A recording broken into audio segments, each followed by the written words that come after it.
Here, major traffic routes around the country are being blockaded for a second day by fuel protesters. Dublin's M15 northbound lanes were closed for a time this evening by Gardai, and bus routes in the capital were severely disrupted as O'Connell Street and other city centre routes were blocked by trucks and tractors. Protesters caused disruption too in Cork, Limerick and Galway, and some fuel depots were blocked, sparking fears that petrol and home heating oil deliveries could be affected. For a second day, tractors and trucks were at a standstill on O'Connell Street, and protesters, many of whom had spent the night in their vehicles, say they'll remain here until the government takes action on the surge in the price of fuel. We own the window repair company, and we're here because the price of diesel is just crippling us. Organisers say they've twice invited the government to speak with them, and they do not accept its position that it is already meeting nationally representative organisations. It's the government is holding Dublin, the public of Dublin to ransom. It's not the people that's here protesting, because if the government had came out yesterday and went into talks, it'd be all over. The government will not yield, and until we block fuel depots, block the airports, block all the boats, everything coming in, we will not get our demands. The blockade of O'Connell Street remains in place, but this protest and indeed its impact on public transport in the capital spread throughout the day. Dublin Bus confirmed that a number of the alternative routes available to services yesterday, including Eden Quay and Fleet Street, for example, were no longer operational today, and it has put in place a number of new terminuses, so some services can avoid the city centre altogether. I was coming from Bray and I'm on my way to DCU, so I don't know how I'm going to get there, but I will figure it out. So very disappointing, I think. We came up from Westport this morning, so obviously we had to take a round route. But I agree with them. The government aren't doing enough. Cut the tax. You know, the fuel has gone crazy. Personally, I do think that there's a better way to air one's grievances without having to cause such a significant impact on people who want to go to work or trying to get deliveries or keeping medical appointments, etc. Elsewhere in the country, protests have placed a firm focus on fuel itself. The latest target, the Irving Oil Whitegate refinery in Cork, where tractors and trucks have blocked the main entrance. Whitegate is the country's only oil refinery. Whitegate is the country's only oil refinery, producing 40% of Ireland's transport and heating fuels, and here at Galway Harbour. While around 80 trucks, lorries and tractors are parked on the M7 on the outskirts of Limerick City. Laura Fletcher, RTE News. There's been political condemnation of the protests, with the Taoiseach describing the nationwide action as wrong. Micheál Martin said that turning O'Connell Street in Dublin into a car park was not acceptable and insisted that fuel depots will have to be cleared. 2 weeks on from government's €250 million energy supports plans, and already that political fuel is running low. Widespread protests have brought cities across Ireland to a near standstill as campaigners seek more help and government insists their actions are helping no one. What is not acceptable is people declaring that we will turn O'Connell Street into a car park. That's not acceptable. There are people with businesses on O'Connell Street who need to survive. What's the purpose of doing this? I think it's a ransom. That view echoed by Minister for Justice Jim O'Callaghan, who told senior Gardai today fuel depots must remain open and that there should be consequences for anyone damaging public needs.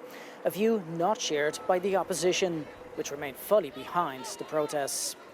People are in a desperate situation, whether they are contractors or hauliers or ordinary workers.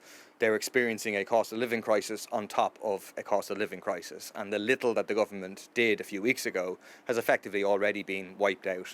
The protest has to go for as long as it goes, because otherwise government don't listen.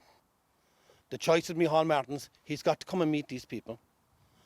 It's open dialogue. This evening, a government spokesperson confirmed that Taoiseach, Taoiseach and Minister for State Sean Canny met again this evening with the Irish Road Haulage Association and will continue to engage with official national representative organisations.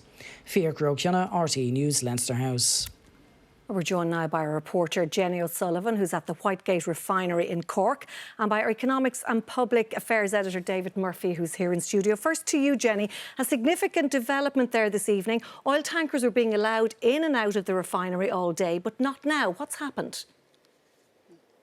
Yeah, it's a hugely significant development here in East Cork at the country's only oil refinery. It's been a busy day. Tankers have been going in and out, as you say. But at around 4:30, a small convoy of protesters who were here from lunchtime, they had moved across from Watergrass Hill, where they had caused disruptions to early morning commuters. They moved in situ. So 3 trucks, 6 tractors blocking the front entrance here behind me, and also a rear gate.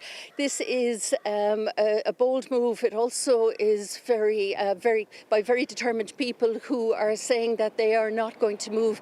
They plan to stay here overnight. They're allowing people who are working to leave the premises and residents who share the road to leave, but they're not allowing trucks on site. And in the past half hour, we've seen that for ourselves.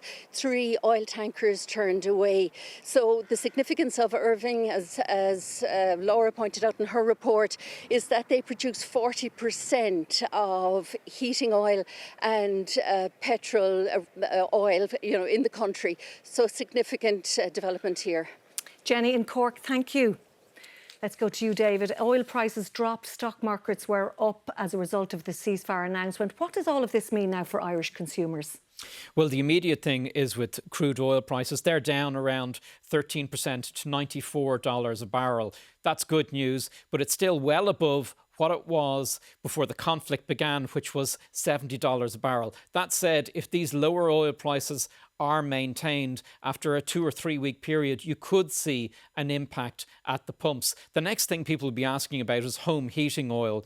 Now, that has rocketed in price from €500 for 500 litres to around €900 for 500 litres.